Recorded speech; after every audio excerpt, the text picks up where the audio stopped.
back to Surviving Divorce at 3 a.m. I have Sarah McCall. She's about to join me. Sarah she's also known as Granny Mac, which I think is adorable because she is the cutest granny I've ever laid eyes on. She has written books for kids to deal with their emotions that actually have done a lot of good for adults and people of all ages to learn how to process their own emotions. So I'm about to bring her up. She's going to help us today, just remind us that there is life after this divorce thing. Here she comes. Sarah, thank you for being here today. Thank you so much for inviting me. It's such a privilege to be here. That is beautiful, by the way. I love what you're wearing. I think I'll trade you. I love it. So you actually, I think, were a little bit ahead of me in learning a very important lesson. I have, for most of my adult life, I have done a really good job, I thought, of going straight from whatever happened to, oh, God's working everything out for my good, so therefore I'm good. I'm fine. I'm glad. I'm happy. Right? So just launch from any emotion directly to happy. And over the past year, I have learned that that's not actually healthy, and it's the cause of some passive aggressive behavior I've been caught in the middle of, myself, right? Nobody wants to be passive aggressive.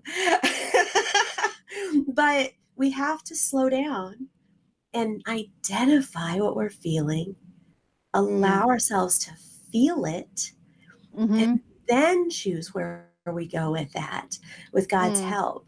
And you've been working to share that with people in your books. Yes, thank you. We have worked really hard to identify emotions. Who knew they were a thing? Or that they were important, right? Yes. So I went back to the Bible. Seems to be a really good place to start. And, like earlier people on this amazing summit have said, allow yourself to grieve. I mean, when Moses died, they were allowed a whole month to grieve, and they did it really well. And then at the end of that time, it was like, okay, Moses, my son is dead. Right, get up and go and do the next thing. But they had this time to sit with their emotions, to explore their emotions, to feel what it was to no longer have Moses around, and to explore their feelings and work out what they felt about Moses, because he wasn't the most calm of people.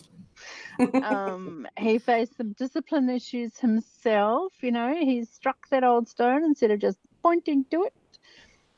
Emotions themselves aren't bad, and this is the big thing, is that emotions aren't bad. They're there to be felt. They're telling us something. Sometimes it's primal, it's fear, it's flight, fight, whatever it happens to be. But sometimes it's more the nuance of this really isn't feeling that great. And so, and just not knowing what the emotion is, not knowing what the language is around that emotion. And so the courageous conversation was born. And so my husband and I will have these great conversations. And I have been diagnosed with ADHD. So I think very differently to most people. Who knew? And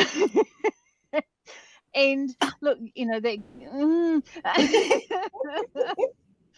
but like now I can go to him and I can say, okay, sweetheart, genuinely seeking understanding, genuinely not wanting to start a fight, but genuinely wanting to start, and from a point of understanding, what the heck just happened? What did I miss? What did I not see? What did I not hear? What do I need to take ownership from? And there's been other times, more recently too, in when I've been very clear, and I'm learning to be very clear when I'm having a very strong symptomatic ADHD day. And I said to, and he's turned around to me and he said, you always do this when you're tired. Yes. And I was very clear in my instructions. I was very clear in what I needed from you. What's your part in this? because actually this is not all about me. So the partnership and the dynamic in relationships, the partnership and the dynamic in understanding emotions, we provoke each other. We know how to push each other's buttons because we want to deflect. And so, my sweet man and I have conversations like that too, talking about, when we want to deflect, oh, I'm feeling a bit ouchy. Oh, I'm going to provoke something over here. Come on, folks. That's something that we leave in the playground unless we learn how to process these emotions properly. And so Cecil, who is my amazing wee character, he has courageous conversations, and we explore with empathy to see how we got where we're at, and we're really curious about that. And there's no blame in that conversation, there's no shame in that conversation, and it's about connecting with our core. So for people who are people of faith, we say, okay, so what does God say about this? Right, and you're behaving this way because why? How does that measure up with what the Bible says? And it's like, oh my gosh, would you stop doing that? But this is really important. It is just so important. When we've got a plumb line like the Bible, and for those of us who are faith-based, and look, you can be Muslim, you can be, whatever it is that you are. For somebody who is faith-based, you have a book of instructions, if you like, a book of rules, something that gives you that plumb line. But for those something who to don't, measure by, yeah. absolutely, something to come back and say, oh, well, this is the way that I think it should be. And my husband over here is like, well, this is the way I should think it should be. And it's like, and God says, what exactly? Oh, yeah, that's right. He says, husbands, honor your wife as Christ honored the church. Lay down your life for her. Yeah. Ouch. Woman, and then he gives us a whole lot of instructions Respect too. your husbands, And he's not, yeah. yes, but respecting your husband does not mean being a doormat. Been there, done that, written the movie, got the t-shirt. Yeah. So let's pause for a second not what it means. About some of that you've just unpacked, because that's a lot of really good stuff. So in your former life, right, before your divorce, you wrote about this in the 3 a.m. book, When Divorce Keeps You Up All Night, how you continuously, you worked all these long hours, you did all these things and drained yourself trying to put everybody else first and take care of everybody's needs, until you realize that what the Bible says is different. You had a different understanding of what love was than what Jesus actually demonstrated. And you wanted to discover that Jesus pulled himself away, and he made space for himself, and he had those direct conversations with people. And he took time and he took space for him and his relationship with God. And that's something that we don't do as busy mums. We sort of think, oh yeah, I'll catch up with God later. And it's like 6, 7, 8, 9, 10 years down the road, and here you have this cataclysmic mess. And God says, how's that going for you? And it's like, oh, flip. Sorry, God, I did it again. Can we start again? Well, honey, you're 10 years down the track, but it's never too late. Once and for all is how I, did everything. Yeah, I'll be right here with you, but you got to go a little slower and pay attention to me, right? Yeah, and those gotta emotions, hold that hand. Yeah, those emotions. I mean, I wrote that there's an issue, right? I mean, things we just act out in different ways. Well, like you said, when you're tired, the ADD flares up, right? And so things will show themselves if we'll slow down and give them the attention that they need, which is, I think, maybe what led you to Cecil Gets a Haircut.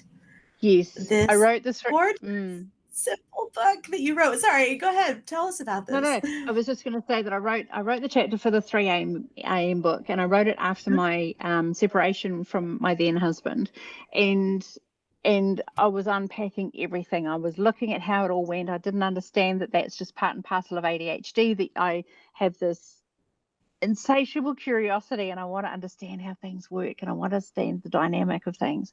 And that led me to Cecil, because I thought there's got to be a way to explain stuff. I mean, why am I keep missing stuff? Why do I keep doing this? I didn't have the language around it. I didn't have the skills around it. I just knew that my kids were sad, and that really hurt, because Yeah. they were hurting. And then I got really mad at myself, because I should know better. I should know better. I'm the mum. I should know better. I should have the skills. I should have the tools. I should have the techniques. I should know how to equip and empower my children to be mighty men and women of God. And I should know. And I didn't know.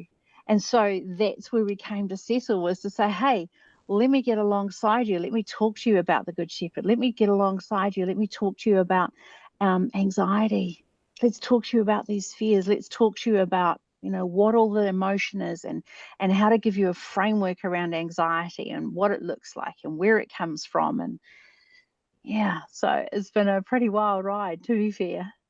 Yeah, and questions, because you don't just, so often it's tempting as a parent to tell our kids everything they need to know, right? And let me tell you, but Mm-hmm. we have to make them think. We don't remember anything that we didn't come to that conclusion ourselves somehow, Oh, right? no. And Yeah. you have in this Cecil Gets a Haircut, and in all of your conversations that you have about this, you ask questions that make people Yes. go, how how am I feeling? What is going on in my body, Yes. in my Mm. mind, Mm-hmm. in my actions? Yes. And I love that. I love that. That's so Thank empowering you. as a parent. We Thank don't have you. to know all the answers. We need to slow down and ask the questions. The benefit of a great question is that you don't have to have the answers, but you give the power back to the person who's struggling with the problem, and you Hmm. allow them the privilege of them being able to wrestle to a place where they feel that they've got it. Yes. And then they take ownership of the results of that, and they take ownership of the consequences, and they take ownership of the next life forward step. And, when you give them the skills and the tools and the techniques to ask those questions, and then go, well, I don't know. I don't know how I feel about this. I don't know what I want to think about this. I don't know. What would it look like if? What would it look like if? What would it feel like if? Could I live with this if? And giving our children and giving our friends and giving our work colleagues a safe place to explore those questions. And it could be, look, I don't know whether or not I like lattes. I don't. I had an amazing friend, and we were both terrified. We were both anxiety ridden. But she said, I'll be Mhm. brave if you can be brave, and we'll go into that Khmer Rouge place. I'm like, oh, I'll be brave if you're going to be brave. And so, we were brave together, and we went and had some amazing food. And I know it seems really silly, but that friendship developed to a place where we could explore some really big questions. And it was such a privilege. And it is still an incredible privilege to be able to share those big questions, and to hold space, and to sit with a cup of coffee and a box of tissues, and just let somebody be a mess. And it's okay. I don't have to fix you. You've got the answers. Let's figure them out together. And Boy, it's an that incredible place to be. yes, that takes us back to what we were talking about earlier today, with Tim and with Margot, the Yeah. building the safe relationships. And I love Yes. that yours just started with, I'll be brave if you'll be brave. Let's try Indian food, right? Or I don't know, Yes. Khmer Rouge, African. Yeah.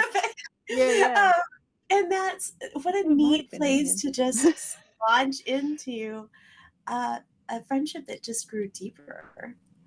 Oh my How gosh. cool is Yeah. that?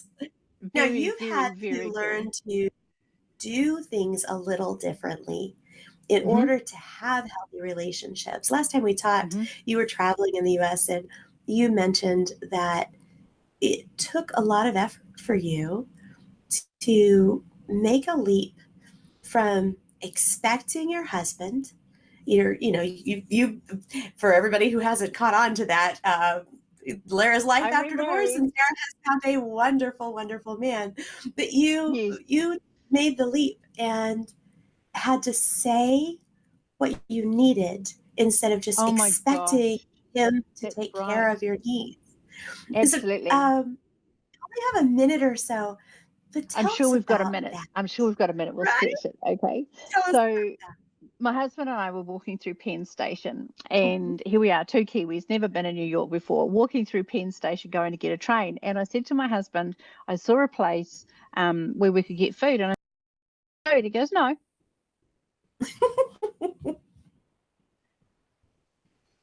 And, I got mad because hang on a minute. That's okay for you to say, but it's not okay for me to say that I want food. How many kinds of messed up is that? And so we had this conversation right there and then. He said, look, don't let my desire, my ability to say, no, I'm fine, I don't need food. If you need food, go and get food.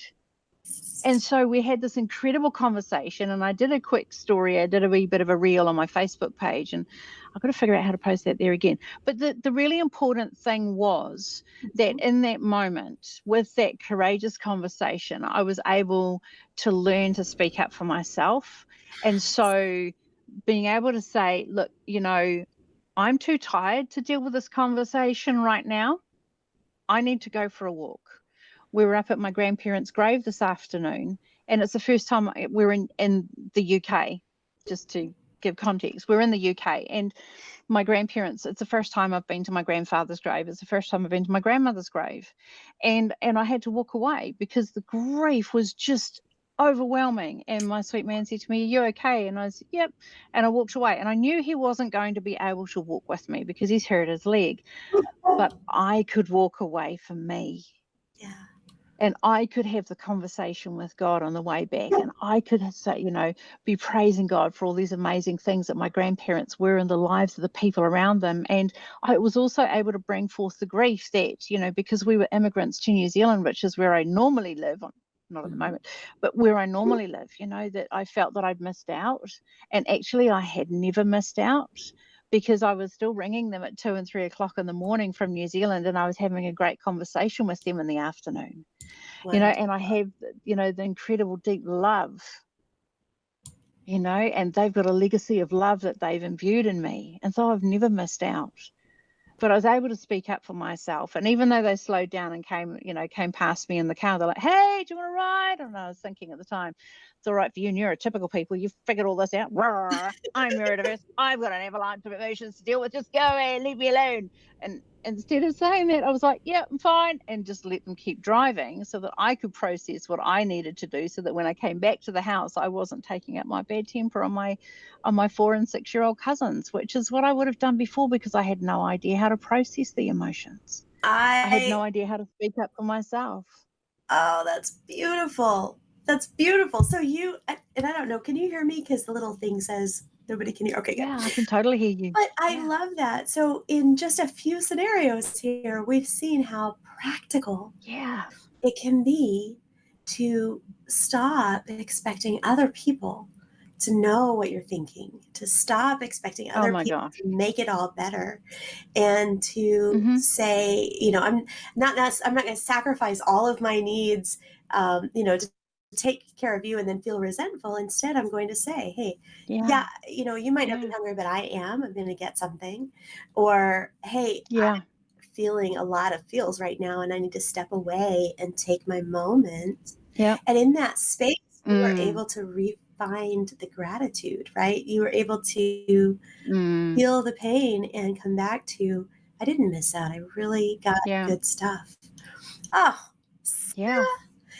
it's such a pleasure. Every Yeah. time I talk to So you, we could talk for just days on end. I know. I know. I know. We'll have to make a big holiday and come back and see you again in the States sometime. But, You whatever bet. Or we're I don't doing know in the what if meantime. we say about New Zealand. Well, God bless Oh, you. that's even better. Thank You you. come and visit. Uh-huh.